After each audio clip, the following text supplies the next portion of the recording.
नमस्कार। आज सबसे पहले हम बात करेंगे अयोध्या में 12 साल की एक बच्ची के साथ हुई दरिंदगी की। इस घटना का जिक्र कल विधानसभा में मुख्यमंत्री योगी आदित्यनाथ ने भी किया था। आज योगी ने लखनऊ में रेप पीड़ित बच्ची के परिवार वालों से मुलाकात की और दोषियों के खिलाफ सख्त से सख्त कार्रवाई का भरोसा दिलाया। इसके कुछ ही देर बाद अयोध्या के पूरा कलंदर थाने के इंचार्ज और पुलिस चौकी के इंचार्ज को सस्पेंड कर दिया गया और पुलिस चौकी को दूसरी जगह शिफ्ट कर दिया गया। रेप के आरोपी की जमीनों की पैमाइश हो गई है। जिन अवैध कब्जों पर उसने कब्जा कर रखा था, उन संपत्तियों पर कल बुलडोजर चलेगा। बच्ची के साथ गैंग रेप का मुख्य आरोपी मोईद खान समाजवादी पार्टी का नगर अध्यक्ष है और दूसरा आरोपी है राजू खान, मोईद खान की बेकरी में काम करने वाला कर्मचारी। अब ये दोनों पुलिस की गिरफ्त में है, लेकिन आज इस मामले में कई खुलासे हुए। पता लगा है कि जिस इलाके का मामला है, उस इलाके की पुलिस चौकी मुख्य आरोपी मोईद खान की जमीन पर बनी हुई है। रेप की जानकारी मिलने के बाद लड़की की मां कई बार पुलिस चौकी गई, लेकिन उसका केस ही दर्ज नहीं किया गया। जब लोकल लोगों का प्रेशर पड़ा तो पुलिस की तरफ से कहा गया कि वो शिकायत से मोईद खान का नाम हटा दें, सिर्फ उसकी बेकरी के कर्मचारी को आरोपी बनाएं, तभी एफआईआर दर्ज होगी। जब मामला अयोध्या के बड़े पुलिस अफसरों के पास पहुंचा, तब जाकर एफआईआर दर्ज हुई। लेकिन बड़ी बात यह है कि अखिलेश यादव ने रेप के आरोपी अपनी पार्टी के नेता के खिलाफ अभी तक कोई एक्शन नहीं लिया है। फैजाबाद के सांसद ने तो यहां तक कह दिया कि वो इस मामले में आज कुछ नहीं बोलेंगे, क्योंकि पंडित जी ने उन्हें आज इस पर बोलने से मना किया है। लेकिन अब यूपी की राजनीति में यह रेप कांड बहुत बड़ा इशू बन गया है। इस मुद्दे पर कैसे सियासत हो रही है और पीड़ित लड़की के परिवार वालों का क्या कहना है, इसकी पूरी डिटेल मैं आपको दूंगा आज की बात में। आज योगी आदित्यनाथ ने बलात्कार की पीड़ित लड़की की मां से लखनऊ में मुलाकात की, पूरी घटना की जानकारी ली। पीड़ित लड़की की मां ने मुख्यमंत्री को बताया कि मोईद खान और राजू खान उसकी बेटी के साथ 2.5 महीने से बलात्कार कर रहे थे। लड़की की मां आरोपियों के खिलाफ रेप का केस दर्ज कराने के लिए कई बार लोकल पुलिस चौकी गई, लेकिन हर बार मोईद खान उसे पुलिस चौकी में बैठा हुआ मिला और पुलिस वालों ने हर बार उसे वहां से भगा दिया। बाद में पुलिस वालों ने कहा कि वो अपनी शिकायत से मोईद खान का नाम हटा ले, सिर्फ राजू खान को आरोपी बनाए तो केस लिख देंगे। पीड़ित परिवार का इल्जाम है कि चूंकि पुलिस चौकी आरोपी मोईद खान के घर में किराए पर चलती थी, इसीलिए पुलिस उसके खिलाफ कोई एक्शन नहीं लेती थी।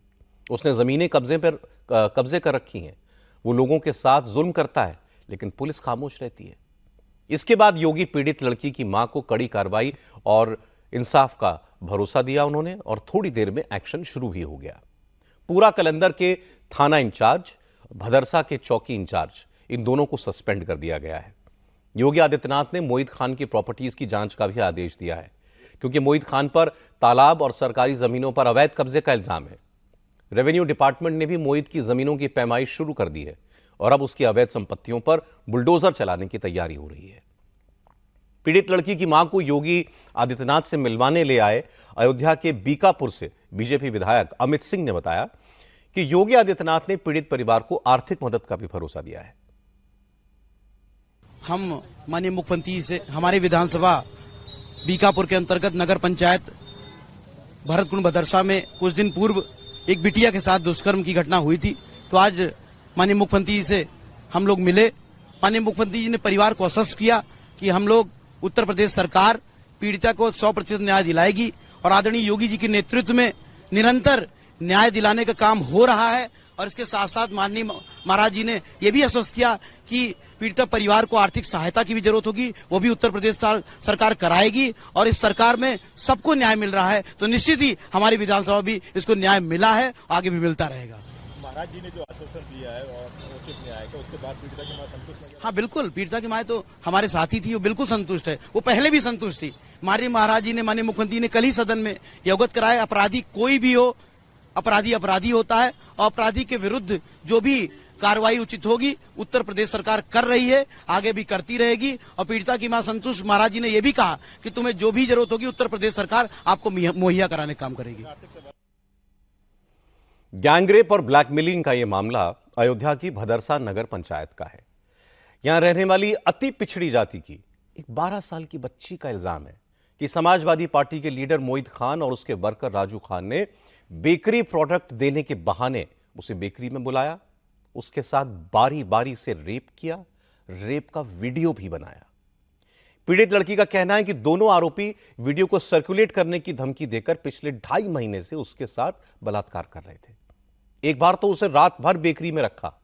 अगले दिन लड़की की मां उसको खोजते हुए बेकरी पहुंची तो लड़की वहां बिना कपड़ों के बेसुध हालत में मिली। बलात्कार पीड़ित लड़की का परिवार बहुत गरीब है।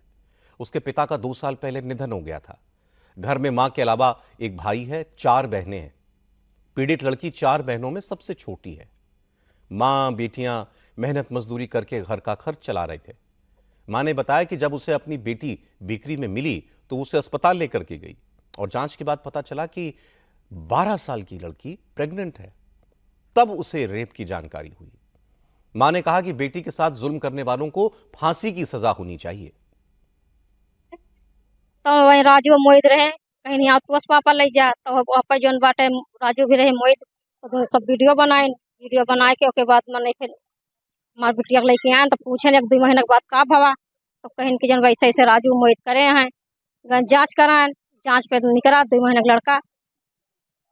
चौकी गए, चौकी में नहीं सुनवाई भर फिर थाना आए। थाना पे कहीं जन बाटे उनका नाम काट दिया, राजू का नाम डाला, फांसी हुआ उनका। पीड़ित लड़की के नाबालिग भाई ने कहा कि उसकी बहन के साथ बलात्कार करने वालों के घर पर बुलडोजर चलना चाहिए। हम इस समय अयोध्या में मौजूद हैं। अयोध्या में भदरसा इलाके में ये वही घर है पीड़िता का। हमारे साथ पीड़िता के जो भाई हैं और बहन है वो मौजूद हैं, उनसे बात करते हैं। कैसे बेटा आप लोग को जानकारी मिली कि आपकी बहन को लेकर के गए हैं बहला फुसला के, किसके नाम पे? वो खेत से निरा कर आ रहे थे तो वो बोला कि जीरा पापा लेकर जाओ तो उन्हीं के साथ गंदी हरकत की। जीरा खिलाने के लिए बेकरी पे लेके गए, उसी लिए गंदी हरकत उन लोग के लिए। उसके बाद गंदी हरकत कर दी दोनों लोग, राजू और मोहित। आप इन लोग को पहले से जानते थे? पहले लोग घर आपके आते थे कभी? हाँ आते थे। कैसे पता लगा कि आपकी बहन के साथ गंदी हरकत की? बहन ने बताया क्या इस बारे में? बहन के पेट में ना धीरे धीरे दर्द होने लगा तो सब बात बताने लगी ऐसे ऐसे है। तो उसने बताया कि गलत हरकत हुई है। अगर लोकल सोशल वर्कर्स और बीजेपी के नेता इस परिवार के साथ खड़े ना होते तो यह मामला सामने ही ना आता। यह बात जानना बहुत जरूरी है। इस मामले की जानकारी होने के बाद बीजेपी के स्थानीय नेता और कुछ सोशल वर्कर्स अयोध्या के पूरा कलंदर पुलिस चौकी गए, वहां हंगामा किया और मोहित खान के खिलाफ रेप का केस दर्ज करके उसकी गिरफ्तारी की मांग की। लेकिन चौकी इंचार्ज ने मोहित खान के खिलाफ केस रजिस्टर करने से ही इनकार कर दिया। फिर बीजेपी लीडर्स ने इसकी शिकायत अयोध्या के एसपी से की, तब जाकर तो केस दर्ज हुआ। हालांकि आरोपी मोहित के एक रिश्तेदार ने कहा कि इस पूरे मामले के पीछे राजनीति है। सुरैया नाम की इस महिला ने कहा कि बीजेपी वालों ने जानबूझकर मोहित को आरोपी बनाया है। सुरैया ने कहा कि मोहित की उम्र 60-65 साल है, वो कैसे बलात्कार कर सकते हैं? उनको फंसाया जा रहा है, लोग सियासी दुश्मनी निकाल रहे हैं। ये राजनीति हो रही है, आप उसके पीछे देखिए कि लड़की के पीछे कौन खड़ा है, उसको देखिए ना। इतना बड़ा आरोप लगा दिया, 4 लोग इकट्ठे हो गए, सारे 4 लोग इकट्ठे हो गए, किसी को भी गलत ठहरा देंगे। सारे भाजपा वाले राजनीति कर रहे हैं। क्यों कर रहे हैं? सब पर्सनल दुश्मनी निकाल रहे हैं, कभी का निकाल रहे हैं वो लोग। इस तरह से थोड़ी होता है कि किसी एक को आप कह दें कि उन्होंने रेप किया। अरे उनकी एज तो देखिए आप, उनकी एज कितनी है? 60 साल उनकी एज है, 65 साल। आप लोग इतने बड़े बड़े आरोप लगा रहे हैं। लेकिन अयोध्या के लोकल बीजेपी लीडर्स का कहना है कि मोहित काफी पैसे और रसूख वाला शख्स है। वह अयोध्या के समाजवादी पार्टी सांसद अवधेश प्रसाद का करीबी भी है। पिछले ही साल समाजवादी पार्टी ने मोहित खान को भदरसा पंचायत का नगर अध्यक्ष बनाया था। उसका बेकरी और जमीनों का कारोबार है। इलाके की पुलिस चौकी उसके घर में बनी थी, किराए पर चलती थी। बैंक की एक ब्रांच भी उसके मकान में ही थी। लोकल बीजेपी नेताओं का आरोप है कि मोहित खान के बहुत बड़े बड़े लोगों से कनेक्शन है। इसी वजह से पुलिस उसके ऊपर एक्शन लेने से कतरा रही थी। पहले पीड़िता जो है कई बार चौकी पर गई, कोई एप्लीकेशन नहीं लिया गया। थाने पर गई, थानेदार एसओ साहब जो है वहाँ के रतन कुमार शर्मा जी और उनके स्टाफ के लोगों ने कहा कि इसका नाम चेंज करके उनके नौकर के नाम ही पूरा मामला कर दीजिए। अगर इनका नाम आप रखेंगे तो हम FIR नहीं करेंगे। इस पर फिर जो है आगे फिर मामला अवगत कराया गया ऊपर। तो जो ऊपर से आदेश हुआ तो FIR दर्ज किए। 30 घंटे तक ये लटकाए रहे FIR नहीं दर्ज किए। इनकी पूरी संलिप्तता, उसके बाद भी कई सादे कागज पर इन्होंने दस्तखत करवाया पीड़िता से। इनका पूरा मामला था कि इसको लीप पोत के किसी तरह मोहित खान को बचाया जाए। कारण क्या था? मोहित खान इतना राजनीतिक रसूख था क्या उसका? मोहित खान नगर अध्यक्ष है सपा का और मौजूदा और अवधेश का बहुत करीबी है। और यहाँ पे बदरसा में चौकी उसी के मकान में चल रही थी। पुलिस से उसका हमेशा तालमेल बढ़िया बना रहता था, कोई भी आता था उससे प्रभावित हो जाता था। पैसे से भी मजबूत है, हमेशा पैसे से भी मदद करता रहता था थाने के और चौकी की, इसलिए उसका वर्चस्व हमेशा कायम रहता था। जो भी चाहता था वो यहाँ करता था। मोहित खान गैंगरेप का मुख्य आरोपी है। समाजवादी पार्टी का एक बड़ा लीडर है। लोकसभा चुनाव से पहले समाजवादी पार्टी ने उससे भदरसा का नगर अध्यक्ष बनाया था। मोहित खान को फैजाबाद के सांसद अवधेश प्रसाद का करीबी माना जाता है। अगर आप इंटरनेट पर जाकर गूगल करेंगे तो आपको अवधेश प्रसाद और मोहित खान की बहुत सारी तस्वीरें मिलेंगी। अब एक तस्वीर में दिखाता हूं आपको। अवधेश प्रसाद के दाईं तरफ आपको ये मोहित खान बैठा हुआ दिखाई देगा। उसके कंधे पर अवधेश प्रसाद हाथ रख के बैठे हैं और ये वही मोहित खान है जिस पर 12 साल की बच्ची के साथ दरिंदगी करने का आरोप लगा हुआ है। योगी आदित्यनाथ ने भी कल विधानसभा में बहुत साफ साफ कहा था कि रेप केस का आरोपी फैजाबाद से समाजवादी पार्टी के सांसद अवधेश प्रसाद का करीबी है। इसके बाद अवधेश प्रसाद के साथ इस मोहित की बहुत सी तस्वीरें सामने आईं, लेकिन आज हमने अवधेश प्रसाद जी को पकड़ा, उनसे सवाल पूछे। उन्होंने कहा कि वो कल अयोध्या जाएंगे, सारा मामला पता करेंगे, फिर बोलेंगे। फिर हमारे संवाददाता ने उनसे बार बार पूछा क्या आप मोहित खान को जानते हैं, लेकिन वो इस सवाल को टालते रहे। और फिर तो उन्होंने हद कर दी। उन्होंने कहा कि आज अयोध्या से एक बड़े पंडित जी आए थे, उन्होंने आज इस मुद्दे पर उन्हें बोलने से मना किया है, इसलिए वो नहीं बोलेंगे। पूछा कि आपकी तस्वीरें हैं उसके साथ, तो सांसद जी ने कहा कि तस्वीरें तो हजारों लोगों के साथ हैं, वो क्या सबको जानते हैं। फिर पूछा गया कि मुख्यमंत्री ने कहा है कि मोहित खान आपका करीबी है, तो अवधेश प्रसाद ने कहा मुख्यमंत्री तो परेशान है, दिल्ली वालों ने उन्हें तंग किया हुआ है, इसलिए वो कुछ भी बोल रहे हैं। जो आरोपी है बच्ची के बलात्कार का, वो आपका करीबी बताया जा रहा है, आप जानते हैं उसे? अरे सुनो भाई, मैं कल फैजाबाद अयोध्या जा रहा हूँ, जानकारी लूंगा कल। अरे भाई लेट मी शो। अवधेश जी तस्वीरें भी देखिए, आपकी तस्वीरें तो आपके भी साथ है। रोज फोटो लेते हैं, कोई कहता हमें यहाँ हाथ रख दो, कोई कहता सिर पर रख दो। और आप भी आए हैं, आपके साथ भी मेरा फोटो हो रहा है। तो सुनिए, नहीं जानते, सुनिए, क्योंकि सीएम का बयान आया है। अरे सीएम को तो देखो, ऐसा है दिल्ली वाले परेशान किए हैं, इसीलिए कल बोल गए हमें सम्मान मठ में मिलेगा। दिल्ली वाले उनको परेशान किए हैं और इसलिए आज उनके जो भी बयान हो रहे हैं, जो भी, and he is very very disturb. ऐसा है, सुनो, सर, मैं जा रहा हूँ कल ठीक है, फैजाबाद जा रहा हूँ। तो नहीं सर, किसी से सुनिए, आप जबरदस्ती पूछेंगे क्या? जैसा आप लोग कह रहे हो, अगर ऐसी कोई घटना है तो कोई भी दोषी बचने न पावे और कोई निर्दोष फंसने न पावे, दोषी बचने न पावे। अवधेश प्रसाद जी ने रेप की वारदात पर गोलमोल जवाब दिया। अयोध्या के मेयर और बीजेपी नेता गिरीशपति त्रिपाठी ने अवधेश प्रसाद की कड़ी आलोचना की। मेयर बोले कि सांसद इलाके में, उनके इलाके में इतनी बड़ी वारदात हो गई और वो कह रहे हैं कि कुछ खबर ही नहीं है। जिस सांसद को अपने इलाके की खबर ना हो वो किस काम का सांसद। गिरीशपति त्रिपाठी ने कहा कि ऐसे जघन्य अपराधों को राजनीतिक चश्मे से ना देखें। ये कुल मिला के बहुत दुर्भाग्यपूर्ण और मानवता पे कलंक है। हमारी अयोध्या जिस तरह से एक सनातन धर्म की नगरी है, इसमें ऐसे कुत्सित सोच के लोग भी रहते हैं, ऐसी गर्हित मानसिकता के लोग भी रहते हैं। ये अपने आप में बड़ी दुर्भाग्यपूर्ण बात है। जो सबसे बड़ी दुर्भाग्यपूर्ण बात यह है कि जो जिम्मेदार पदों पे लोग हैं, उनको इस घटना के बारे में जानकारी ही नहीं है। उनके क्षेत्र में इतनी बड़ी घटना हो गई और उनको उसकी खबर नहीं है। कई चीजें ऐसी होती है, जब मानवता शर्मसार होती है तो वहां राजनीति से ऊपर उठ के इन सारी चीजों को देखना चाहिए। और बहुत दुर्भाग्यपूर्ण है कि बहुत से लोग इसमें भी राजनीतिक चश्मे से इसको देख रहे हैं। अयोध्या की गोसाईगंज सीट से समाजवादी पार्टी के विधायक हैं अभय सिंह। वो आज इस पीड़ित लड़की से मिलने के लिए अस्पताल गए थे।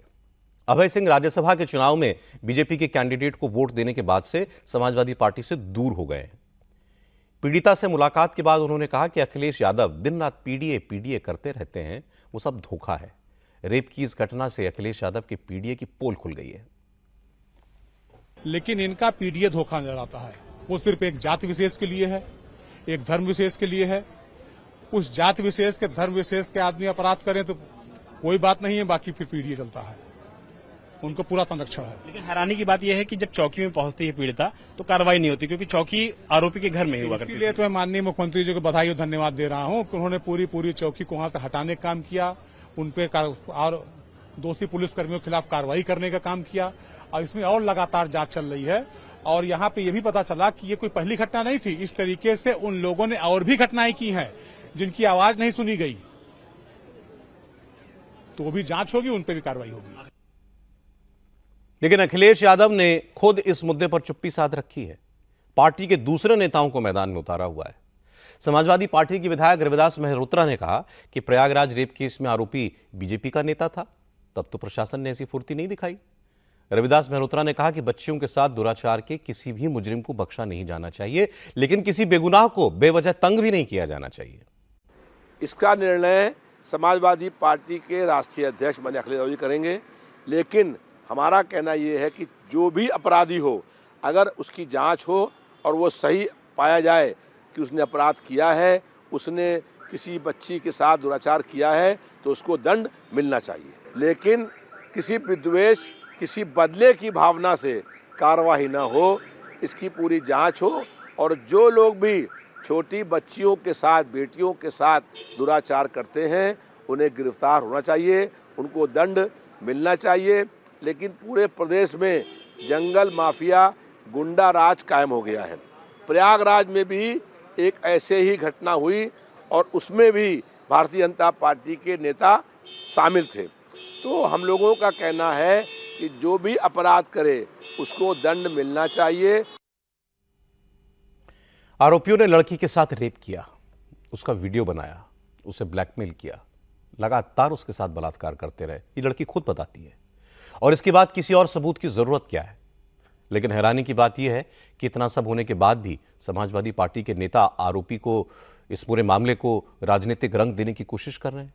कितने दुख की बात है। लड़की पिछड़ी जाति की है, बहुत गरीब है, पिता नहीं है, 12 साल की बच्ची है, ये याद रखिएगा। लेकिन पीडीए कहने वाले अखिलेश यादव क्या बच्ची के साथ बलात्कार करने वाले दरिंदे के खिलाफ इसलिए खामोश हैं क्योंकि आरोपी मुसलमान है? क्या ऐसे घिनौने मामले को भी वोट बैंक की नजर से देखा जाना चाहिए? यह अखिलेश यादव को सोचना है। बिहार में एक बार फिर जाति की सियासत शुरू हो गई है। तेजस्वी यादव ने आरोप लगाया है कि बिहार में आरक्षण की लिमिट बढ़ाने को लेकर मोदी सरकार ने संसद में झूठ बोला। आज तेजस्वी यादव ने कहा कि उनकी पार्टी के सांसद मनोज झा ने राज्यसभा में पूछा था कि किसी भी कानून को संविधान की 9वीं अनुसूची में डालने का अधिकार किसके पास है। इस पर केंद्र सरकार ने कहा कि कोई सब्जेक्ट 9वीं अनुसूची में डालने का अधिकार, कोई भी सब्जेक्ट 9वीं अनुसूची में डालने का अधिकार राज्यों का है। अब तेजस्वी कह रहे हैं सरासर झूठ है। तेजस्वी यादव ने कहा कि जब बिहार में नीतीश कुमार के साथ तेजस्वी यादव सरकार में थे तो SC, ST और OBC का आरक्षण 50% से बढ़ाकर 65% करने का कानून पारित हुआ था।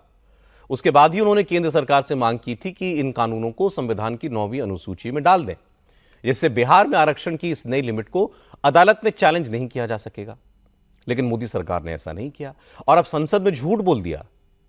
दरअसल जो कानून संविधान के 9th शेड्यूल में डाल दिए जाते हैं उनको कोर्ट में चुनौती नहीं दी जा सकती। 1992 में 1992 में सुप्रीम कोर्ट ने फैसला दिया था कि आरक्षण 50% से ज्यादा नहीं दिया जा सकता। इसके बाद तमिलनाडु में रिजर्वेशन की लिमिट बढ़ाकर उसको कानून की 9वीं अनुसूची में डाल दिया गया था। वहां पर इसीलिए आज भी 60% रिजर्वेशन लागू है, अदालतों में चैलेंज नहीं होता है। तेजस्वी यादव ने आज कहा कि बीजेपी SC, ST और OBC को आरक्षण बढ़ाना नहीं चाहती है और केंद्र सरकार ने संसद में झूठ बोला। नीतीश कुमार सब कुछ देखकर चुप्पी साध कर बैठे हुए हैं। आशंका थी कि भाजपा के लोग किसी न किसी तरीके से, जिस प्रकार से कास्ट बेस्ड सर्वे जो हम लोग करा रहे थे, अपने मोहरों को कोर्टों में खड़ा करके किसी न किसी तरीके से डिले कराएंगे या ये होने नहीं देंगे। हम लोग उस समय भी शंकित थे कि कोई ना कोई कोर्ट चला जाएगा और इस प्रकार की बातें आएंगी। भारत सरकार ने जवाब दिया है, no sir, the matter falls under the preview of the state government as per provision of the constitution. अब आप बताओ, ये सरासर भारत सरकार झूठ बोल रही है। तो ऐसा तो नहीं कि भाई हम लोगों के हटने के बाद नीतीश कुमार जी ने अनुसूची 9 का जो प्रस्ताव हम लोगों को कैबिनेट द्वारा भेजे थे, इन लोगों ने वापस ले लिया हो। अब मामला है कि कोई भी, चाहे नीतीश कुमार जी हो, जनता दल यूनाइटेड के कोई नेता हो, सभी लोगों के मुंह में दही जमा हुआ है और इसको पूरी तरीके से फंसाया जा रहा है। बिहार सरकार और नीतीश कुमार जी इतने सीट लाने के बावजूद भी पूरी तरीके से फेल हो चुके हैं, सुपर फ्लॉप हो चुके हैं। ये साबित हो रहा है कि उनकी कोई सुन नहीं रहा। हमारा ये मानना है कि इस लड़ाई को लेकर के हम लोग आंदोलन तो करेंगे ही करेंगे सड़क पर, लेकिन कोर्ट में भी हम लोग पक्ष रखेंगे। असल में पिछले साल बिहार में जातिगत सर्वेक्षण के बाद विधानसभा में कानून पारित करके SC, ST और OBC का रिजर्वेशन बढ़ाया गया था। शेड्यूल कास्ट का आरक्षण 16 से 20% कर दिया गया था। शेड्यूल ट्राइब्स का रिजर्वेशन 1 से 2%, अत्यंत पिछड़े वर्ग का रिजर्वेशन 18 से 25% और बाकी OBC आरक्षण 15 से 18% किया गया था। इस कानून पर गवर्नर ने मुहर लगा दी थी, लेकिन पटना हाई कोर्ट ने इस कानून पर पहले रोक लगाई। मामला सुप्रीम कोर्ट गया, वहां से भी बिहार सरकार को राहत नहीं मिली।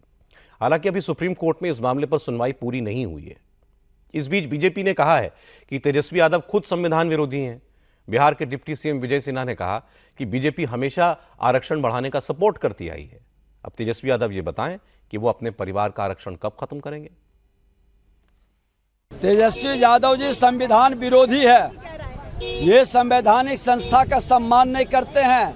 माननीय न्यायालय के निर्णय को ये किस तरह से वर्गला कर जनता को भरमाने का खेल खेलते हैं। ऐसे मानसिकता जो संवैधानिक संस्था का अपमान करे, वो संविधान विरोधी मानसिकता साफ झलक रही है।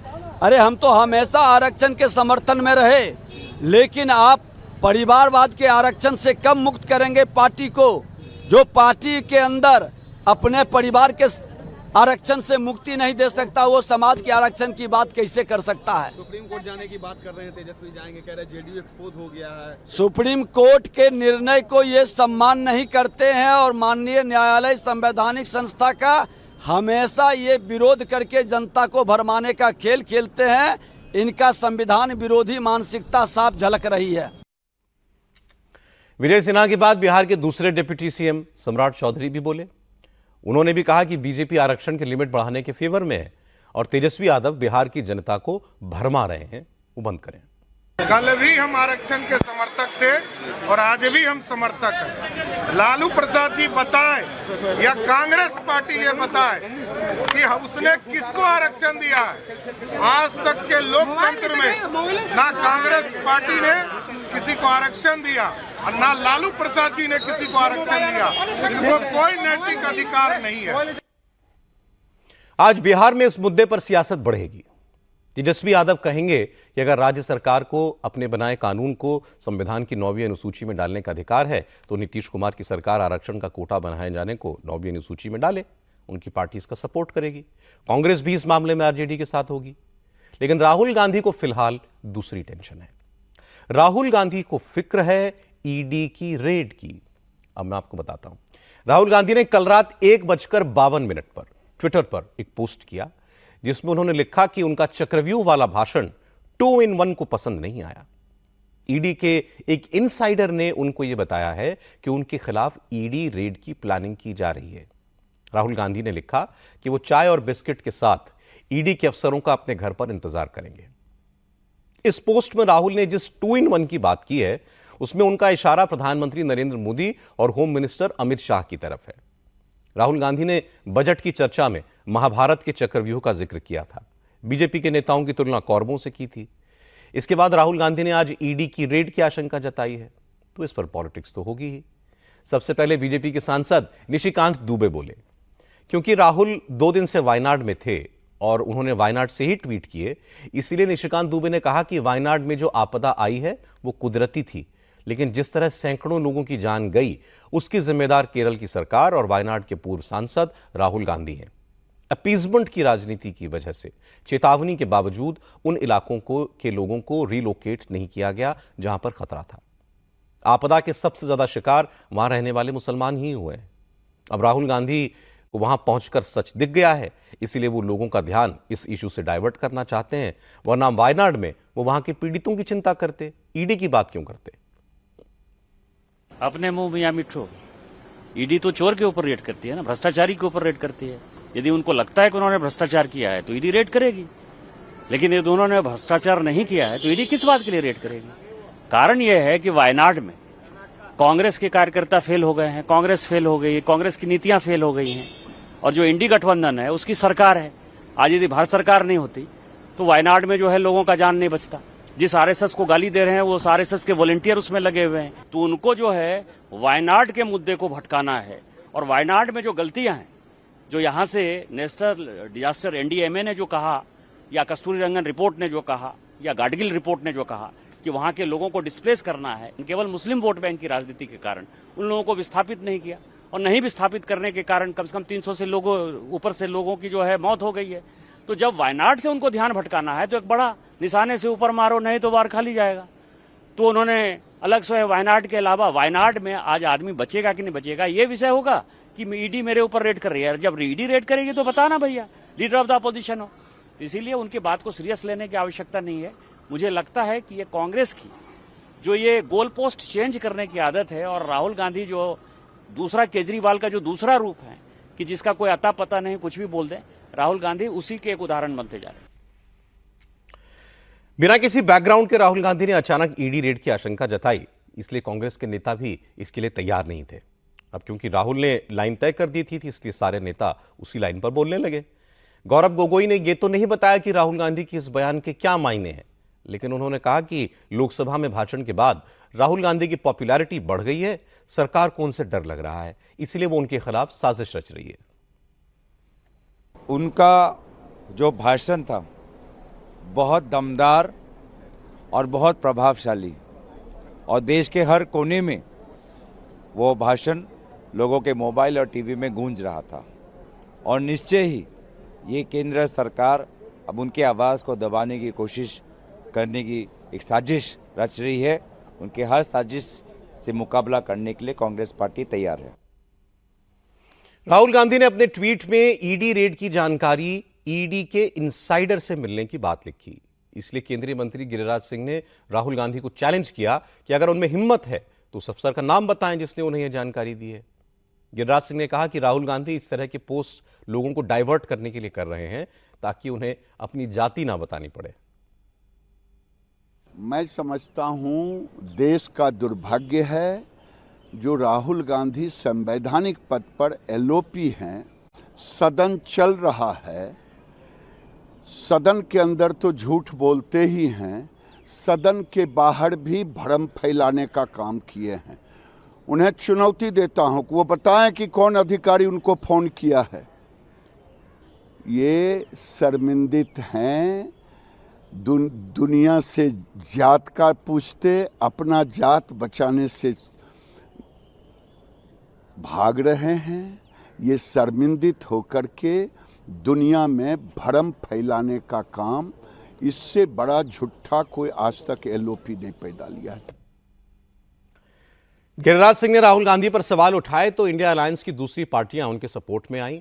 विरोधी दलों ने फिर से तानाशाही और संविधान खत्म करने वाला नैरेटिव चलाया। आम आदमी पार्टी के नेता गोपाल राय ने कहा कि बीजेपी का तो इतिहास रहा है कि वो संवैधानिक पद पर बैठे लोगों को भी जेल में डाल देती है। अरविंद केजरीवाल इसका सबसे बड़ा उदाहरण है। गोपाल राय ने कहा कि अगर राहुल गांधी पर ईडी का एक्शन होता है तो इंडिया अलायंस की सारी पार्टियां इसके खिलाफ मिलकर लड़ेंगी। अरविंद केजरीवाल को उन्होंने जेल में रखा हुआ है। ट्रायल कोर्ट ने जमानत दे दिया, सुप्रीम कोर्ट ने जमानत दे दिया, फिर भी सीबीआई का कांटा फंसा करके उनको जेल में रखा गया है। और अब देश में विपक्ष के नेता हैं राहुल गांधी जी, उनके खिलाफ अगर षड्यंत्र भाजपा फिर शुरू कर रही है तो ये इस बात का प्रमाण है कि भाजपा अपने तानाशाही की जिद पर अड़ी हुई है, संविधान की हत्या की जिद पर अड़ी हुई है। अगर वो तानाशाही करेंगे तो उसके खिलाफ संघर्ष संयुक्त रूप से होगा। ईडी सीबीआई से कोई झुकने वाला नहीं है, न बिकने वाला है, न रुकने वाला है। रुकना तो पड़ेगा केंद्र सरकारों की, गलत केंद्र सरकार कर रही है। इस इशू पर सबसे इंटरेस्टिंग बात कही संजय राउत ने। संजय राउत ने कहा कि मोदी सरकार विपक्ष के आक्रामक रवैये से डर गई है, इसलिए विपक्ष के नेताओं के खिलाफ विदेश में साजिश की जा रही है। राहुल गांधी ने सिर्फ ईडी रेड की आशंका जताई थी, संजय राउत तो इससे बहुत आगे बढ़ गए। उन्होंने कहा कि बौखलाहट में मोदी सरकार विपक्ष के नेताओं पर जानलेवा हमले भी करवा सकती है। जो भी सरकार के खिलाफ आज जोर शोर से अपना आवाज बुलंद कर रहे हैं लोकतंत्र बचाने के लिए, उनके सबके खिलाफ एक साजिश रची जा रही है और ये साजिश यहां नहीं विदेश की भूमि पर रची जा रही है। ये मैं आपको बता रहा हूं। कुछ भी हो सकता है, हमले भी हो सकते हैं हमारे सबके ऊपर, राहुल जी के ऊपर।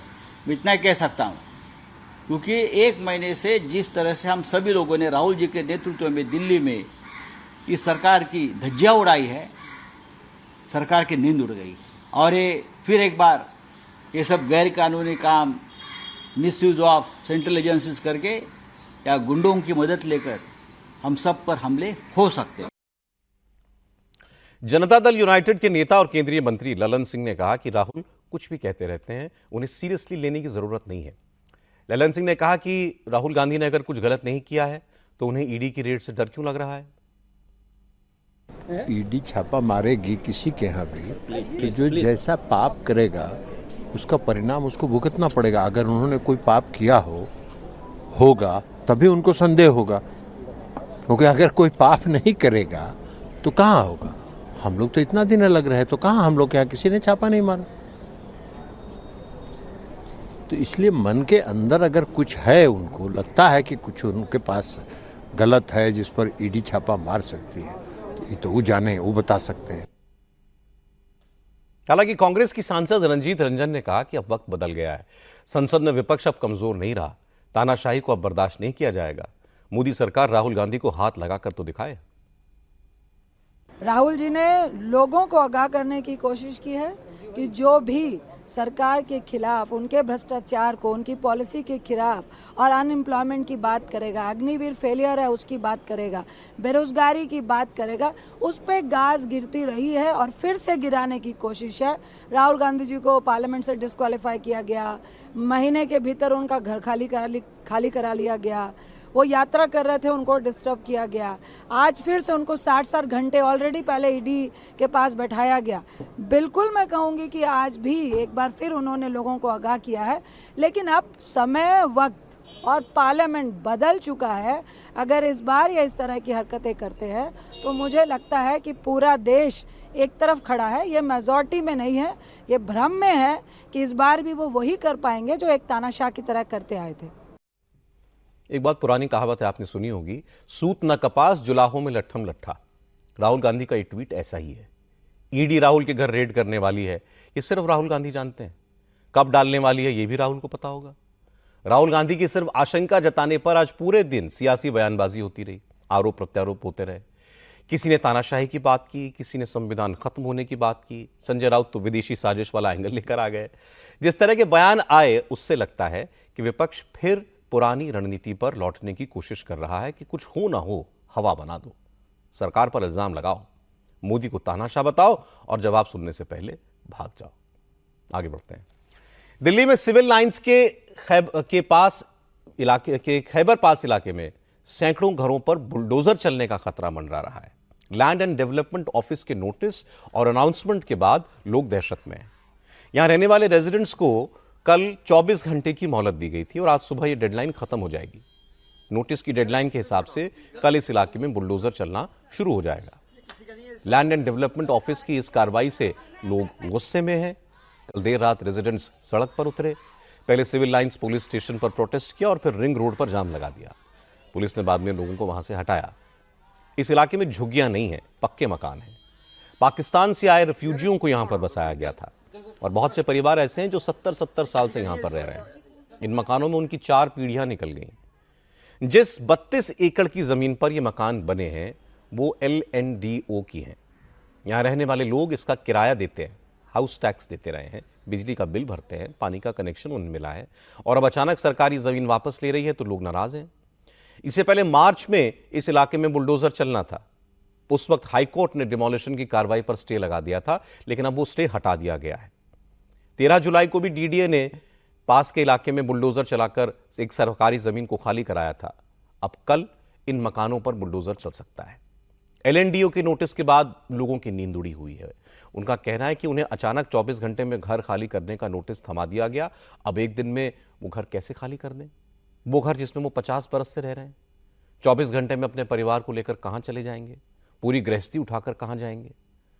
लोगों का कहना है कि सरकार उन्हें रिलोकेट करे या फिर कुछ महीनों की मोहलत दे। मेरे फोर फादर 51 से यहाँ रह रहे हैं, उनके पेपर मेरे पास हैं। हाँ, ये मानते हैं जमीन हमारी नहीं है। हाँ, क्योंकि हमारे पास कागज नहीं है इनके। हमें अगर निकालना है तो हमें कम से कम 2-3 महीने का समय दिया जाए, जिससे हम अपना कमरे कुमरा अच्छी तरह देख लें। बच्चों का जो इस समय एग्जाम चल रहे हैं, सब कुछ है, बच्चों को अपने स्कूलों में ट्रांसफर कर सकें। इतनी तो अगर हमें और दूर कमरा मिलता है तो हम बच्चों को स्कूल कैसे भेजेंगे यहाँ से? 13 जुलाई को जब पीछे धोबी लाइन स्टेट को डिमोलिश किया गया, हमने यहाँ पे लोगों से इंक्वायरी की, हमने उनसे पूछा कि ये कहाँ तक है, बट हमें बोला गया कि आप लोगों का कुछ नहीं है, वो इलीगली थे, उनको वहाँ पे लेटर मिला है। अगर वो नोटिस पूरे पब्लिक पूरी खैबर पास के लिए था तो हमें उस 13 जुलाई को ये चीज क्यों इन्फॉर्म करी नहीं? अगर हम अनऑथराइज थे, क्यों हमारे वोटर आईडीज बनाए गए? क्यों हमारे बिजली के बिल, हमें इलेक्ट्रिसिटी प्रोवाइड की गई? आखिर ये क्या ये गवर्नमेंट की चीजें नहीं है? क्या हम पे जो टैक्स हाउस टैक्सेस हम पे कर रहे हैं आज की डेट में, और हमारे पास सिर्फ इस घर के अलावा और कोई घर नहीं है? इसकी जिम्मेदारी कौन उठा रहा है? कि लोग जो रिफ्यूजीज आते हैं उनको ये लोग जगह दे सकते हैं। जो दिल्ली में रह रहे हैं, यहाँ से सालों से रह रहे हैं, उनके घरों से आप, उनकी छतों से आप सर हटा दीजिए। आप कहाँ जाएंगे मैम, आप ये खुद ही बताइए। हमारे अपने, हम इसी इलाके में बचपन से रहे हैं, शादी करके हम लोग यहीं आए हुए हैं, तो आप हमारे सब कुछ यहीं पे है। अब आप सोचिए हम क्या कर दें, हम क्या कर सकते हैं बताओ? हम खुद ही मजबूर हैं। हम लोग इतने परेशान हैं कि हमें रातों को नींद नहीं आ रही है। हम लोग खाना नहीं खा पा रहे हैं पिछले 10-15 दिन से। हमारे घरों में चूल्हे नहीं जल रहे हैं। लीगली लॉ क्या कहता है कि अगर कोई इंसान 10 से 15 साल कहीं रह लेता है तो गवर्नमेंट उसको हटा नहीं सकती, और हटाती है तो कंपेंसेशन देगी। यहाँ पे कोई लीगल सरकार ने एक्शन नहीं लिया। आपको वोट चाहिए तो आपने आधार कार्ड को वैलिड माना यहाँ के एड्रेस से। हमारे आधार कार्ड वैलिड है यहाँ पे, हमारे पासपोर्ट वैलिड है यहाँ पे, हम अगर बिजली का बिल भरते हैं तो वो भी वैलिड हो गया। लेकिन आज हम रह रहे हैं तो हम इनवैलिड हो गए, अनऑथराइज्ड हो गए। ये कैसे हो गया? खैबर पास के जिस इलाके में यह डिमोलिशन की कार्रवाई होनी है, उसकी जद में पूर्व ओलंपियन, अर्जुन अवॉर्डी शूटर और कोच समरेश जंग का भी घर है। समरेश ओलंपिक के लिए पेरिस गए थे। आज सुबह 4 बजे वो पेरिस से लौटे हैं और घर लौटते ही उन्हें घर खाली करने वाला नोटिस मिल गया। आज समरेश ने हाईकोर्ट में इंटरिम रिलीफ के लिए रिट पिटीशन भी दाखिल की, लेकिन कोर्ट से भी उन्हें कोई राहत नहीं मिली। समरेश कह रहे हैं कि उन्हें जो नोटिस मिला है उसमें कोई क्लैरिटी नहीं है। सिर्फ ये लिखा है कि 32 एकड़ जमीन में बने घर खाली कर दिए जाएं, लेकिन ये नहीं बताया गया कि जमीन कहां है, कौन से घर हैं जो सरकारी जमीन पर हैं। समरेश ये तो मानते हैं कि यह जमीन एलएनडीओ की है। उन्होंने कहा कि वो एलएनडीओ को सालों से किराया दे रहे हैं, सारे टैक्स दे रहे हैं, फिर अचानक ये घर अवैध कैसे हो गए? समरेश ने कहा कि यहां रहने वालों को कब्जा करने वाला कहा जा रहा है, ये गलत है। मुझे एग्जैक्टली याद नहीं कब से रह रहे हैं, क्योंकि मेरी दादी आई थी बिफोर पार्टीशन, वो तब से रह रही हैं और हम पूरी फैमिली वहाँ से रह रही है और हमारी 4th जनरेशन है जो इस घर में रह रही है इसमें। सो अब ये है कि मैं अभी ओलंपिक से आया हूँ, आज ही पहुँचा हूँ, 4-1 बजे के आसपास, 4-5 बजे के आसपास पहुँचा हूँ और 1 घंटे के अंदर ये अनाउंसमेंट सुनिए कि जी आप इसको खाली कर दीजिए, आपका परसों एक दिन है और उसके बाद तोड़ दिया जाएगा। मैं पैदा ही इधर हुआ हूँ, मैं तो बचपन से मैं यहाँ पे हूँ, सब कुछ है, आज तक का मेरा है, कल का पता नहीं कल का क्या होगा अभी। सो बहुत कुछ है, सब कुछ बचपन यहाँ गुजारा है, सब कुछ यहाँ पे शूटिंग करना यहाँ पे सीखा है मैंने। सो अगर हम उसको रेंट पे कर रहे हैं, बल्कि हाउस टैक्स उसका भी पे कर रहे हैं, सब कुछ प्रॉपर्टी टैक्स पे कर रहे हैं, तो we are not squatters. Samaresh Jung की पत्नी अनुजा जंग भी कॉमनवेल्थ गेम्स के गोल्ड मेडलिस्ट रही हैं। उन्होंने कहा कि समरेश का परिवार 4 पीढ़ियों से इस घर में रह रहा है। इतनी पुरानी गृहस्थी है, कई अनमोल चीजें हैं घर में, इतना जल्दी सब कुछ समेटना बहुत मुश्किल है। 24 घंटे में 70 साल की यादों को कैसे समेटें? हमारे पास इतना पुराना सामान है तो हम मतलब 2 दिन में कोई कैसे घर अपना समेट सकता है। तो हम चाहते हैं कि हमें टाइम दिया जाए to make a dignified exit, Samaresh के इनके ग्रैंडफादर थे, वो फ्रीडम फाइटर थे. इनकी mother, she retired as a vice principal of Indraprastha college. His brother and his father both have served in the Indian army. Samaresh himself is an Olympian and Arjuna awardee. I am an international commonwealth medalist. तो हमारे पास इतनी सारी यहाँ पर चीजें हैं, memories है, mementos है, कितनी धरोहर है पुरानी. ये हम 2 दिन में कैसे समेट सकते हैं? खैबर पास इलाके के लोग भी जानते हैं और मानते हैं कि ये जमीन उनकी नहीं है, इसलिए मकान तो उन्हें खाली करना होगा. लेकिन जिन लोगों का घर छिन रहा है उनके लिए ये दिक्कत तो है कि वो अचानक कहां जाएं. इसलिए सरकारी महकमे को इन लोगों को थोड़ा वक्त दे देना चाहिए. दरअसल दिल्ली में अतिक्रमण एक बहुत बड़ी प्रॉब्लम है. ओल्ड राजेंद्र नगर में 3 स्टूडेंट्स की मौत के मामले को लेकर दिल्ली हाईकोर्ट ने कहा है कि ऐसा लगता है कि दिल्ली का सिस्टम ही चरमरा गया है. पूरे सिस्टम की दोबारा जांच की जरूरत है. दिल्ली सरकार, एमसीडी, डीडीए सबकी जांच होनी चाहिए क्योंकि कोई संस्था अपना फर्ज नहीं निभा रही है. हाईकोर्ट ने कहा कि मार्च के बाद से दिल्ली सरकार की कैबिनेट की मीटिंग तक नहीं हुई. अब सरकार कैसे चल सकती है ऐसे में?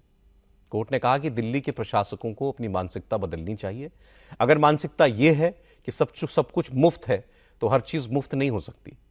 दिल्ली हाईकोर्ट ने दिल्ली के एडमिनिस्ट्रेटिव, फाइनेंशियल और फिजिकल बेसिक इंफ्रास्ट्रक्चर सिस्टम पर विचार करने के लिए कमेटी बनाई है.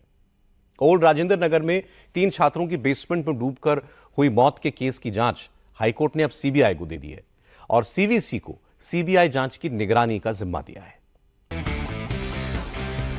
बारिश और बाढ़ की बर्बादी झेल रहे उत्तराखंड को आज थोड़ी सी राहत मिली. बुधवार रात जिन इलाकों में बादल फटने और भारी बारिश से तबाही आई थी उन इलाकों में आज बरसात नहीं हुई.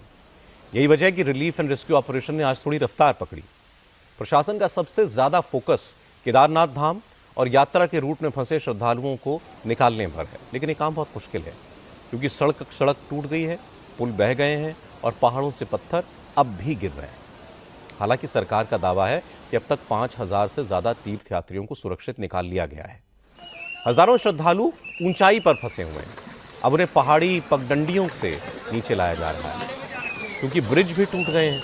इसलिए उन्हें रस्सी के सहारे नदी के किनारे किनारे पैदल चलकर सुरक्षित जगहों पर लाया जा रहा है. केदारनाथ मंदिर और आसपास अब भी 1000 से ज्यादा श्रद्धालु हैं. उन्हें निकालने के लिए एयरफोर्स के हेलीकॉप्टर्स और चिनूक हेलीकॉप्टर्स का भी इस्तेमाल हो रहा है. लेकिन मौसम खराब होने की वजह से इनकी भी सीमित उड़ानें ही हो पा रही हैं. आज हमारे संवाददाता संजय शाह भी उस जगह पर मौजूद हैं जहां रेस्क्यू ऑपरेशन चल रहा है. संजय शाह ने बताया कि लैंडस्लाइड की वजह से गौरीकुंड से पहले सड़क का एक बड़ा हिस्सा नदी में समा चुका है. ब्रिज भी बह गया है. पहाड़ों से बड़े बड़े पत्थर अभी भी गिर रहे हैं. इसके बाद भी खतरा उठाकर रेस्क्यू टीमें वहां फंसे लोगों को निकालने की कोशिश कर रही हैं.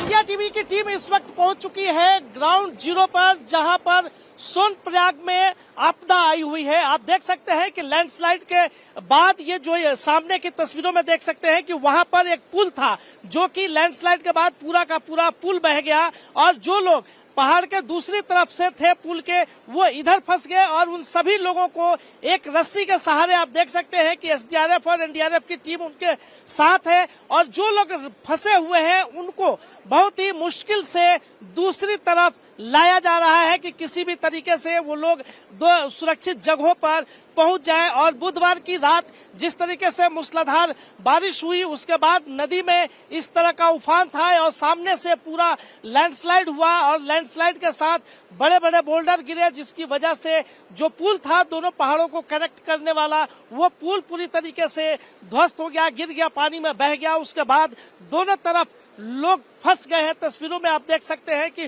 फंसे हुए लोगों को निकालने का प्रयास बुधवार की शाम से ही चल रहा है और लोगों को लगातार रेस्क्यू किया जा रहा है.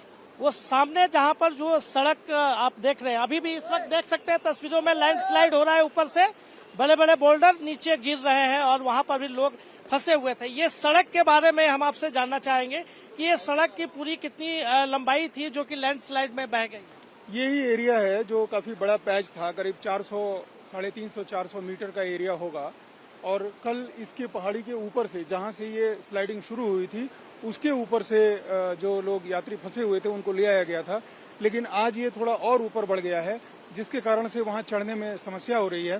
तो ड्रोन के माध्यम से हमने नीचे का एक रास्ता अख्तियार किया जिसमें देखा कि ये इस रास्ते के माध्यम से सुविधाजनक रूप से यात्रियों को सुरक्षित स्थान पर ले आया जा सकता है और उसमें हम सफल रहे। करीब 350 लोगों को हमने अभी वहां से सुरक्षित जगहों पर निकाला है।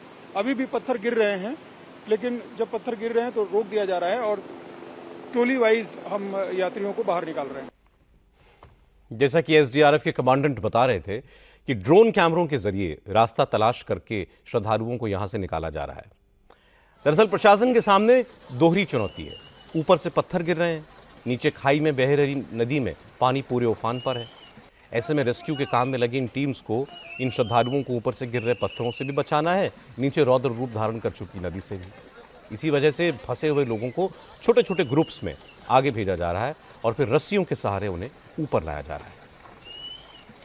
इस वक्त हम लोग सोनप्रयाग में हैं और ठीक उस जगह पर पहुंच गए हैं जहां पर लैंडस्लाइड हुआ था और लैंडस्लाइड के इस आपदे में फंसे हुए लोगों को किस तरह से एसडीआरएफ और एनडीआरएफ की टीम बचा रही है ये आप देख सकते हैं। ये रस्सी लगाई गई है और रस्सी के सहारे जो लोग नीचे बहाव के पास बड़े बड़े बोल्डर के सहारे यहाँ तक पहुंच रहे हैं, इन सभी लोगों को बड़े मुश्किल से बाहर निकाला जा रहा है। चूंकि दूसरी तरफ की तस्वीर में दिखाऊं कि जहां पर लोग वो लैंडस्लाइड के बीच में नदी के किनारे लोग बड़ी संख्या में फंसे हुए हैं और वहां पर भी रेस्क्यू टीम मौजूद है और रेस्क्यू टीम वहां से लोगों को आगे की तरफ भेज रही है, जहां से लोगों को फिर आगे आकर बोल्डर के सहारे रस्सियों से पकड़कर यहां तक ऊपर लाया जा रहा है।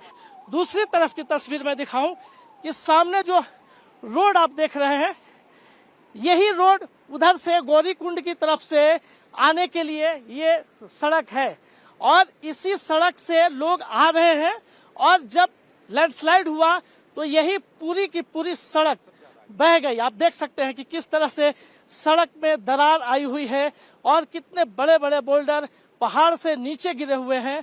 मैं और नजदीक से दिखाऊं कि किस तरह से लोग बड़े मुश्किल से सफर तय कर रहे हैं। उस ऊपर के पुल से लोगों को रस्सी के सहारे नीचे लाया जा रहा है और नीचे लोग इकट्ठा है। वहां पर रेस्क्यू टीम है और रेस्क्यू टीम के निर्देशानुसार 4-4, 5-5 लोगों की टीम इस बड़े बड़े बोल्डर के बीच से होते हुए आ रही है। यह सीटी बज रही है। रेस्क्यू टीम सीटी इसलिए बजा रही है कि ऊपर से लैंडस्लाइड एक बार फिर शुरू हो गया है। आप देख सकते हैं कि जब भी यहाँ से ऊपर से पत्थर गिर रहा है तो सीटी बजाकर इंडिकेट किया जा रहा है कि जो लोग नीचे हैं वो सचेत हो जाए ताकि कि ऊपर से पत्थर आ रहा है तो कोई बड़ी दुर्घटना ना हो सके। उत्तराखंड जैसा ही हाल हिमाचल प्रदेश का भी है। हिमाचल में भी आज बारिश तो नहीं हुई, लेकिन मौसम खराब होने से राहत और बचाव के काम में वो रफ्तार नहीं आ पा रही है जिसकी उम्मीद कुदरत का कहर झेल रहे लोग कर रहे हैं। हिमाचल में भी बुधवार की रात 4 जगह बादल फटने की घटनाएं हुई। अब तक 8 लोगों की मौत की खबर है, 45 लोग लापता हैं। हमारे संवाददाता पुनीत परिंजा ने बताया कि बाढ़ की सबसे ज्यादा तबाही शिमला के समेज गांव में दिखी है। यहां 5-6 घर पूरी तरह जमींदोज हो गए हैं, जबकि स्कूल की इमारत को भी बहुत नुकसान पहुंचा है। रात की बात यह है कि बादल फटने की घटना सुबह सुबह हुई थी, इसलिए स्कूल में बच्चे नहीं थे। स्लेज गांव में आई आपदा की एक और तस्वीर मैं आपको दिखा रहा हूं।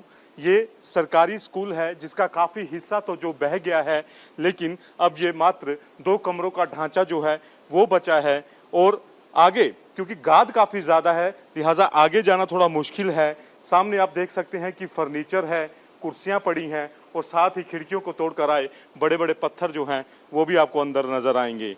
एक तस्वीर यहाँ पर जो नजर आती है वो इस ट्रॉफी की तस्वीर है जो मैं आपको दिखाने की कोशिश यहाँ पर करता हूँ। ये शायद zonal level under 19 girls minor games का टूर्नामेंट था 2023 का और ये विनर है बैडमिंटन की। ये ट्रॉफी जो है वो इस समय यहाँ पर आपको दिख रही है। ये ज़्यादा हैं वही यहाँ पर बची हैं, बाकी सब स्कूल जो है वो खंडर में तब्दील हो चुका है। छत से पंखे गायब हैं, इधर उधर जहाँ तहाँ मलबा पड़ा है, टूटी फूटी टीन्स यहाँ पर आ गई हैं और इसके पीछे काफ़ी ज़्यादा बड़ा ग्राउंड होता था तो अब वो जो ग्राउंड है वो नदी में तब्दील हो चुका है। साथ में ये कार आपको नज़र आएगी, ये कार आप देख रहे हैं एनडीआरएफ के जवान यहाँ पर लगातार छानबीन कर रहे हैं, बचाव कार्य उनके द्वारा किया जा रहा है। मैं आपको एक तस्वीर दिखाता हूँ। ये पहले अच्छा खासा बड़ा सारा मकान था और अब ये खंडहर में तब्दील हो चुका है। ये आप तस्वीर देख रहे हैं और जिस जगह मैं खड़ा हूँ यहाँ पर भी एक कमरा हुआ करता था और अब यहाँ पे कमरे का नामो निशान नहीं है। और अगर मैं बिल्कुल सीधा आपको अब तस्वीर दिखाऊं तो अब ये पूरे की पूरी नदी जो है वो बन गई है। और ठीक इस तरफ जहाँ पर ये अब आईटीबीपी के अधिकारी खड़े हैं, यहाँ पर 5 से 6 घर हुआ करते थे और अच्छे खासे घर थे जो कि 6-6 मंजिला 2-2 मंजिला घर थे, लेकिन अब उनका निशान तक नहीं बचा है। बचा है तो सिर्फ तबाही का मंजर बचा है। कुल्लू घाटी में इस वक्त हालात सबसे ज्यादा खतरनाक नजर आ रहे हैं। मणिकर्ण के मलाना में बादल फटने के बाद पार्वती नदी का जलस्तर डराने वाला है। नदी का रौद्र रूप तबाही का सबब बना हुआ है। नदी के किनारे बने दर्जनों घर प्रभावित हुए हैं। नदी के पानी के तेज बहाव की चपेट में आने से एक बिल्डिंग टूट गई, घर मकानों को भारी नुकसान हुआ है। एक बिल्डिंग का मलबा आप तस्वीरों में देख पाएंगे। मलाना से भुंतर तक तबाही के निशान साफ दिखाई दे रहे हैं। सड़कें पुल टूटे हुए हैं, रास्ते बंद हैं, लोग भारी परेशानी का सामना कर रहे हैं। कुल्लू में ब्यास नदी का जलस्तर भी बहुत बढ़ा हुआ है। निचले इलाकों में पानी भरने से लोगों ने अपने घर और मकान खाली कर दिए हैं। केरल के वायनाड में लैंडस्लाइड के बाद तबाह हुए इलाकों में अब मौत का सन्नाटा है। इस इलाके में फंसे ज्यादातर लोगों को अब निकाल लिया गया है। अब सेना, एनडीआरएफ और एसडीआरएफ के जवान मलबे में दबे लोगों की तलाश कर रहे हैं। हैरानी की बात यह है कि मंगलवार को हुए लैंडस्लाइड के करीब 90 घंटे के बाद रेस्क्यू टीम्स को 4 लोग मलबे में जिंदा मिले। इनमें 2 पुरुष हैं, 2 महिलाएं हैं। चारों को तुरंत एयरलिफ्ट करके हॉस्पिटल ले जाया गया।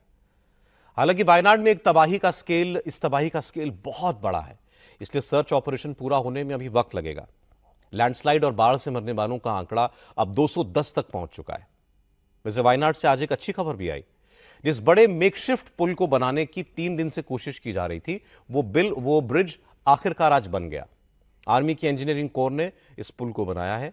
अब बड़ी गाड़ियों और रेस्क्यू ऑपरेशन के लिए हेवी इक्विपमेंट्स को चूरनमला नदी के दूसरी तरफ ले जाया जा सकेगा।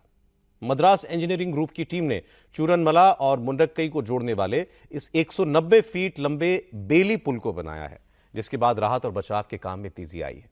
इस बीच इंडियन स्पेस रिसर्च ऑर्गेनाइजेशन यानी इसरो की तरफ से कुछ फोटोग्राफ्स जारी करके यह बताने की कोशिश की गई है कि वायनाड में तबाही कैसे आई।